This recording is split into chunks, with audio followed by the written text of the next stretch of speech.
तो अपनी कुर्सी बचाने के लिए प्रधानमंत्री मोदी पिछले कुछ महीनों से नायडू बाबू की हर फरमाइश पूरी करते जा रहे थे। चाहे वो पैसा हो, ग्रांट हो, फंड हो, सब मिल रहा था उनको सेंटर से, दिल्ली से। और जो जांचें थी ईडी सीबीआई वगैरह की, वो भी बंद हो रही थी। लेकिन अच्छे दिन बहुत ज़्यादा दिन चलते नहीं हैं, बुरे दिन आते ही हैं। और नायडू बाबू के साथ कुछ ऐसा ही हो रहा है। फॉर द फर्स्ट टाइम, पहली बार उनकी जो राजनीति है वो बैसाखी जो इस वक्त प्रधानमंत्री नरेंद्र मोदी जी को इस वक्त दोस्तों सत्ता के अंदर साधी हुई है, या फिर यूं कहिए कि मोदी जी को सीधे तौर पर सत्ता के अंदर ऑक्सीजन दे रही है। अगर एक भी बैसाखी गिरी, सरकार धड़ाम हो जाएगी। अब चंद्रबाबू नायडू को लेकर किस तरह से विरोध शुरू हो चुका है दोस्तों। चंद्रबाबू नायडू का पूरी तरह से बाइकाट होने लगा है। अब चंद्रबाबू नायडू को काफी बड़े झटके लगने लगे हैं, जिसके बाद से यही कहा जा रहा है कि अगर चंद्रबाबू नायडू का इतना विरोध हो रहा है दोस्तों, तो कहीं ऐसा ना हो कि चंद्रबाबू नायडू समर्थन वापस ले लें और मोदी की सरकार गिरा दें।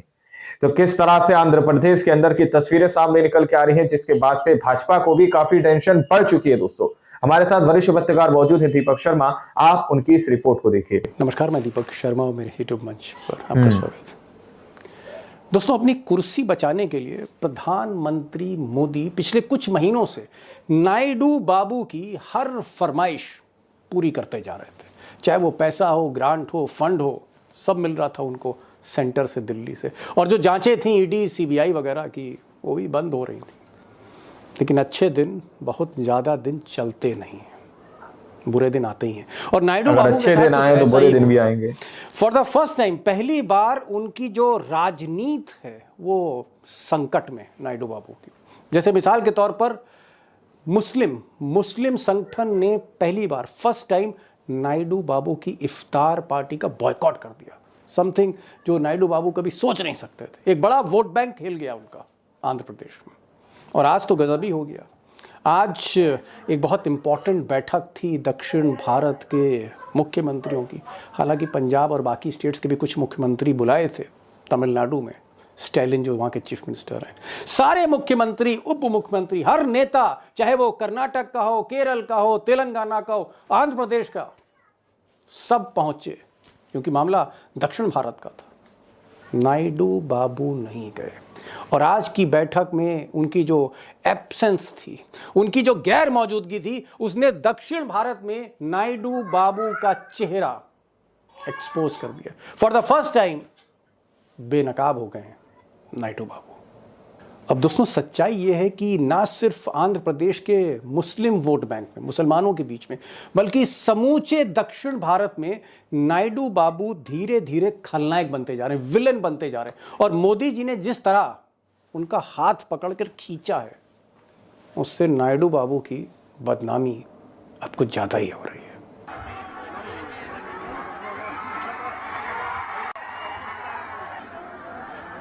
अब दोस्तों, सवाल सबसे बड़ा यह है कि जिस तरह से दक्षिण भारत का प्रेशर, साउथ इंडिया की सारी पार्टियों का प्रेशर नायडू बाबू पे बढ़ रहा है, तो देखना यह है कि इस मुश्किल वक्त में क्या नायडू बाबू अपनी डोमेस्टिक पॉलिटिक्स की वजह से मोदी का साथ छोड़ते हैं, हाथ छुड़ाते हैं मोदी से, अपना रास्ता बनाते हैं, या फिर मोदी के साथ ही रहते हैं, मोदी के साथ ही रहते हैं। विकल्प क्या है मिस्टर नायडू के पास? बिग क्वेश्चन है।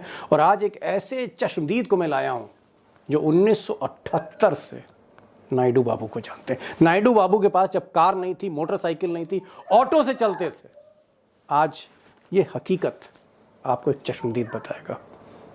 अब आगे बढ़ने से पहले एक छोटी सी गुजारिश है दोस्तों, अगर आपने इस चैनल को सब्सक्राइब नहीं किया तो प्लीज़ इसको सब्सक्राइब करें। और अगर ये वीडियो आपको अच्छा लगता है तो इसे शेयर करें, आपकी और भी मेहरबानी होगी। अब आते हैं असली खबर पर। असली खबर यह है कि आज बहुत इम्पोर्टेंट, सब्सक्राइब कर लो भाई यार, और कैसे कहें आप लोगों से तमाम मुख्यमंत्रियों को तमिलनाडु के चीफ मिनिस्टर स्टैलिन ने, उन्होंने बुलाया। सच्चाई का साथ बहुत कम लोग देते हैं, ये बात हकीकत है। चीफ मिनिस्टर, हम लोग जितनी मेहनत करते हैं सच्चाई सामने लाने के लिए, डिप्टी चीफ उस हिसाब से मेहनत का फल नहीं मिलता। तेलंगाना के कांग्रेस के चीफ मिनिस्टर रेवंत रेड्डी थे। आंध्र प्रदेश से भी कई नेता गए थे। यहाँ तक कि पंजाब से भगवंत मान भी सपोर्ट करने गए थे। और सोचिए, जहाँ सारे दक्षिण भारत के बड़े नेता इकट्ठे हों जिस मंच पर, वहाँ पर नायडू बाबू नहीं थे। अब ये मीटिंग इसलिए ज़रूरी थी क्योंकि सीटों के बंटवारे को लेकर जो केंद्र सरकार डीलिमिटेशन, परिसीमन करने जा रही है, यानी लोकसभा की कुछ सीटें राज्यों की बढ़ाने जा रही, कुछ घटाने जा रही, ये एक्सरसाइज शुरू होने जा रही है। इसको लेकर दक्षिण भारत के सारे नेताओं को लगता है कि मोदी जी का जो फोकस है वो गुजरात, उत्तर प्रदेश, राजस्थान, मध्य प्रदेश, बिहार, नॉर्थ इंडिया पे फोकस है। तो वो नॉर्थ इंडियन स्टेट्स की सीटें बढ़ा रहे हैं, दक्षिण की सीटें घटा रहे हैं। अब आंध्र प्रदेश दक्षिण में ही है, सबसे इंपॉर्टेंट राज्य है दक्षिण भारत का, तमिलनाडु की तरह। मिस्टर नायडू को इस मीटिंग में जाना चाहिए था, दक्षिण भारत के साथ खड़ा होना चाहिए था उनको, लेकिन वो आज नहीं गए, घर में छुपकर बैठ गए। और यहीं से एक तरह से आप कह सकते हैं कि नायडू बाबू आज की तारीख में समूचे दक्षिण भारत के लिए विलेन बन गए, खलनायक बन गए। अब दोस्तों, अचानक मैं नायडू बाबू को ऐसा क्यों कह रहा हूं कि वो खलनायक बनते जा रहे हैं? उसकी वजह साफ है, क्योंकि पिछले एक महीने में 2 बड़े झटके मिस्टर नायडू को लगे। पहला झटका वक्फ बोर्ड कानून को लेकर लगा है, जहां पर मुस्लिम सोच रहे थे कि नायडू और नीतीश उनके साथ आए। नायडू और नीतीश कुछ बोलेंगे मुसलमानों के लिए, मुसलमानों के साथ। इन्होंने, दोनों नेताओं ने मोदी जी को सपोर्ट किया है वक्फ बोर्ड पे। तो मुस्लिम संगठन अब नायडू बाबू का बहिष्कार कर रहे हैं। इस इफ्तार पार्टी से तो उन्होंने शुरुआत कर ही दी है। दूसरा झटका लगा जब सीटों के बंटवारे को लेकर, जो संसद में सीटें बढ़ाई जा रही हैं, जिस पर मैं कई प्रोग्राम भी कर चुका हूँ। ये जो सीटें बढ़ रही हैं या घट रही हैं, इसमें सबसे ज़्यादा नुकसान दक्षिण भारत को हो रहा है। ये मुद्दा दरअसल दक्षिण भारत का ही, साउथ इंडियन के 4-5 स्टेट्स का है, और वहाँ पर मिस्टर नायडू एब्सेंट हैं। यानी दक्षिण भारत में भी एक्सपोज हो रहे हैं, मुस्लिम वोट बैंक में भी एक्सपोज हो रहे हैं, बार बार झटका लग रहा है।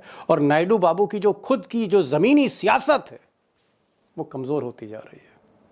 अब दोस्तों, इस पूरे मामले की एक और तस्वीर है, वो तस्वीर वाकई बड़ी भयावह है, क्योंकि पहली बार ऐसा इस देश में हो रहा है कि दक्षिण भारत के सारे राज्य प्राइम मिनिस्टर के अगेंस्ट खड़े हो रहे हैं।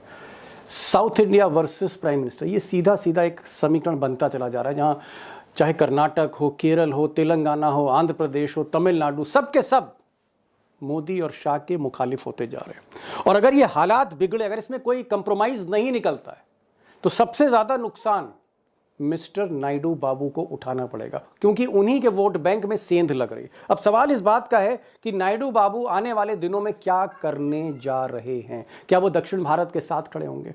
क्या वो मुस्लिम वोट बैंक में सेंध नहीं लगने देंगे अपने? क्या वो आंध्र प्रदेश को बचाएंगे?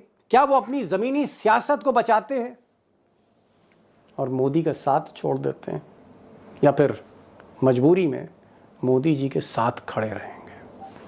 आप कह सकते हैं दोराहे पर नायडू बाबू खड़े हैं, फैसला तो उनको लेना ही होगा। अब ये कोई बहुत आसान मामला नहीं, क्योंकि नायडू जो भी करते हैं, इधर जाते हैं या इधर जाते हैं, इसका इम्पैक्ट सीधे सीधे मोदी सरकार पर है। क्योंकि आप यकीन करिएगा कि मोदी सरकार आज की तारीख में भी, भले हरियाणा जीता हो, महाराष्ट्र जीता हो, दिल्ली जीता हो, मोदी एक वीक विकेट पर हैं, कमज़ोर विकेट पर हैं। आज भी सदन में 240 ही है बीजेपी की संख्या, यानी बैसाखियां हटी, दुर्घटना घटी, ऐसा हो सकता है। तो नायडू जो फैसला करने जा रहे हैं, वो चाहे मोदी की राजनीति हो या दक्षिण भारत की राजनीति, असर दोनों पर पड़ेगा। पेचीदा मामला है।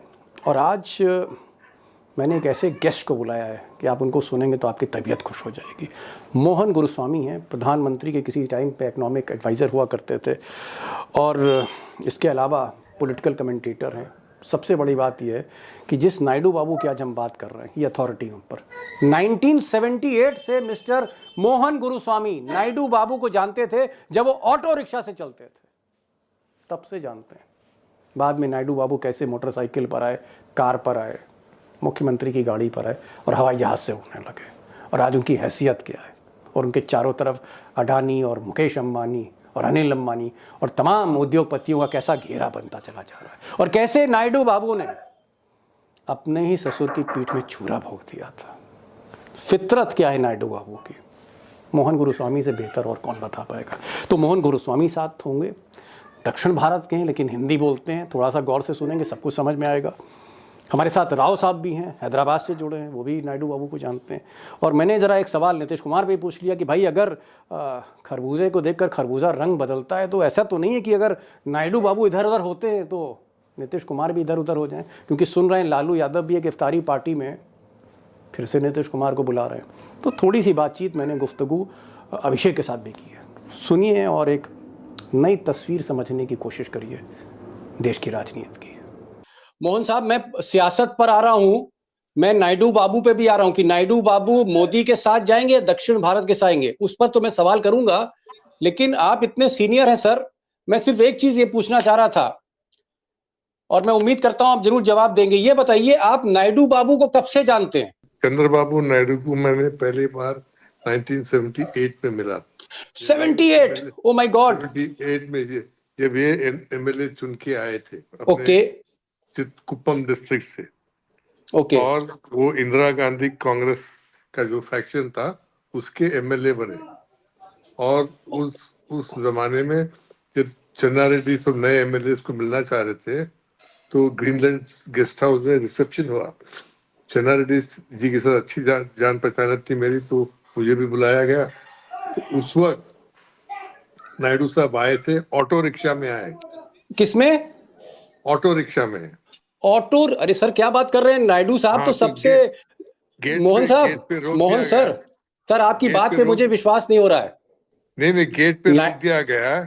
तो मेरे को आके किसी ने बोला कोई आया आदमी कह रहा कि एमएलए है, आप जरा देख लीजिए उसको। तो ये नौजवान थे, तो मैंने पूछा कौन? बोले कि चंद्रबाबू नायडू, एमएलए फ्रॉम कुप्पम। तो बोला चलिए आइए। ऐसा हालत था इनका। ये उसके बाद शादी हुई एनटी रामाराव की बेटी के साथ। एनटी रामाराव देखा कम्मा है, पॉलिटिक्स में है। दोस्तों, आप लोगों ने इस वीडियो को शुरू से आखिर तक देखा। वीडियो के अंदर साफ तौर पर बात की गई है कि किस तरह से चंद्रबाबू नायडू को लेकर मुसलमानों ने बाइकाट करना शुरू कर दिया है। और इसके दो बड़े रीजन है दोस्तों। सबसे पहला बड़ा रीजन यह है कि चंद्रबाबू नायडू ने एनडीए सरकार का समर्थन करा, जिसके बाद से कहीं ना कहीं मुस्लिम वोट बैंक चंद्रबाबू नायडू से बहुत ज्यादा खफा नजर आया। उसके बाद जो मुसलमानों को एक बड़ी उम्मीद चंद्रबाबू नायडू और नीतीश कुमार से थी दोस्तों कि वक्फ बोर्ड के बिल पर ये लोग जो है विरोध करेंगे, सरकार का विरोध करेंगे, लेकिन इस पर भी ये लोग खामोश रहे। तो चंद्रबाबू नायडू जो हर साल इफ्तार पार्टी कराते हैं शायद, लेकिन इस साल जो इफ्तार पार्टी कराई गई थी उसका पूरी तरह से बहिष्कार कर दिया गया है, उसका पूरी तरह से बाइकाट कर दिया गया है। और मुसलमानों के अंदर एक बड़ा आक्रोश चंद्रबाबू नायडू के खिलाफ देखने को मिल रहा है, जिससे कहीं ना कहीं चंद्रबाबू नायडू भी टेंशन में और कहीं ना कहीं मोदी सरकार भी टेंशन में है दोस्तों, कि अगर इसी तरह का रवैया चंद्रबाबू नायडू के वोटर बैंक का चंद्रबाबू नायडू के साथ रहा तो फिर कहीं ऐसा ना हो कि चंद्रबाबू नायडू को अपना समर्थन वापस लेना पड़ जाए दोस्तों। क्योंकि अभी मोदी जी जो सरकार चला रहे हैं दोस्तों, वो अल्पमत में सरकार चली, उनके पास पूरी तरह से बहुमत नहीं है, जिसकी वजह से अगर एक भी बैसाखी साइड से हटती है तो मोदी जी की सरकार गिर जाएगी दोस्तों। बाकी आप लोगों ने इस पूरी रिपोर्ट को देखा सुना, आप लोग इस रिपोर्ट के बारे में क्या सोचते हैं, क्या समझते हैं, अपनी राय कमेंट सेक्शन में जरूर दीजिएगा। मिलते हैं अगली वीडियो में, जब तक के लिए जय हिंद, जय भारत।